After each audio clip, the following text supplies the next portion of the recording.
पंडित जी ना जाने बीच में कहां से आप आ टपके। अब ये पंडित जी पुत्र मांग रहे हैं तो उन्हें पुत्र तो देना ही पड़ेगा। अब संत देवता ने अपनी झोली से एक फल निकाला और उस फल को रख दिया हाथ में पंडित जी के कि लो पंडित जी इस फल को ले जाओ और अपनी पत्नी को जाकर खिला दो। जब इस फल को तुम खिलाओगे ना तो उस पत्नी के द्वारा बड़ा ही सुंदर पुत्र उत्पन्न हो जाएगा। अब पंडित जी बड़े प्रसन्न हो गए कि ये तो अच्छी बात है। अब पंडित जी दौड़े दौड़े गए और अपने घर पहुंच गए। घर पहुंचे अपनी पत्नी को बुलाया, अरे सुनती हो? अब आवाज लगाई से धुंधली देवी निकली बाहर। क्या बात है स्वामी?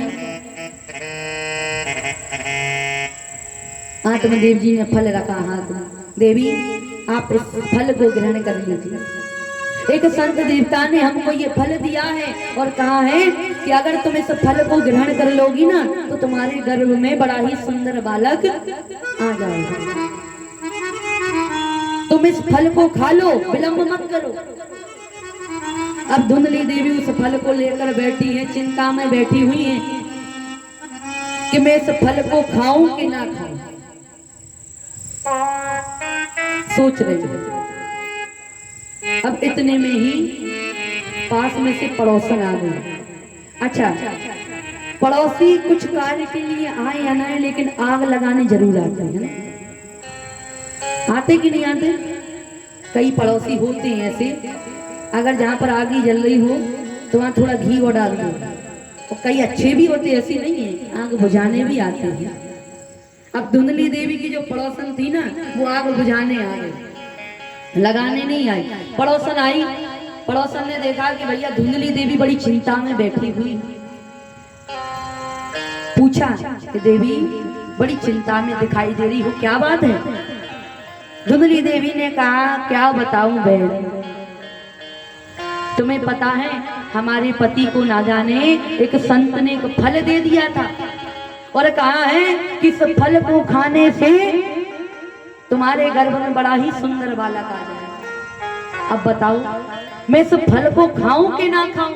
मेरे मन में ना जाने कितने प्रकार के बातें चल रही हैं कि मैं इस फल को खा लूंगी तो क्या हो जाएगा, मैं क्या करूं? तब पड़ोसन ने कहा रे धुंधली देवी चिंता क्यों करती है, आज तेरे ऊपर संत की कृपा हो गई। आज अपने माँ के गर्भ में 12 वर्ष तक रहे थे। पड़ोसन ने कहा हाँ बहन ये तो मैंने भी सुना है कि 12 वर्ष तक रहे थे। धुंधली देवी ने कहा रे देवी वो तो 12 वर्ष तक रहे थे, अगर ये बालक मेरे गर्भ में 3-4 वर्ष रुक गया तो मैं बिना मौत की मर जाऊंगा। मैं नहीं खाने वाली फल मल। पड़ोसन ने कहा रे विलंब क्यों कर रही है, खा ले। खूब समझाया मारा। धुंधली देवी ने साइड में रख दिया फल को, बैठ गई चिंता में। धुंधली देवी कहती है एक बात बता बहन, बस एक बात और बता। कहा बता क्या बात है? कहा कि एक बात बताओ, जब मैं इस फल को खाऊंगी तो मेरा पेट बड़ा नहीं हो जाएगा? पड़ोसन ने कहा देख जब खाएगी तो पेट तो बड़ा होगा, जब गर्भ में बालक आता है तो पेट तो वैसे ही बड़ा हो जाता है।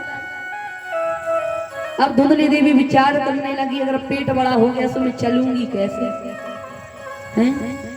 और मान ले गांव में आग लग गई, गांव में आग लगी तो सारे गांव वाले तो भाग जाएंगे, बिना मौत की मैं मारी जाऊंगा। इससे अच्छा है कि मुझे फल नहीं खाना और सब लोग मेरी हंसी करेंगे और मैं फल नहीं खाना चाहता। अब पड़ोसन ने महाराज खूब समझाया लेकिन धुंधली देवी नहीं समझी। धुंधली देवी ने साइड में फल रख दिया। उसी रात्रि में इसकी बहन आई।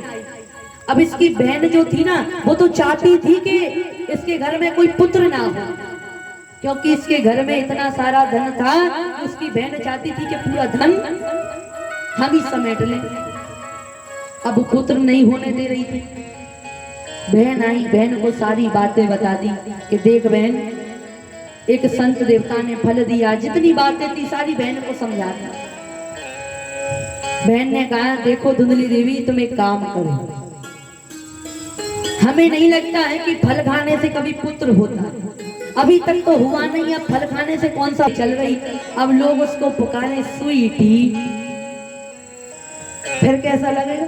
80 वर्ष की बुढ़िया हो गई, तुम लोग उसको कहोगे स्वीटी, बताओ उस पर नाम सूट होगा? अरे कम से कम ऐसा नाम तो रखो कि नाम सूट हो, बुढ़ापे में अच्छा लगे। अब टिंकू नाम होता किसी बालक का, टिंकू, अच्छा टिंकू बूढ़ा नहीं होगा, टिंकू बूढ़े हुए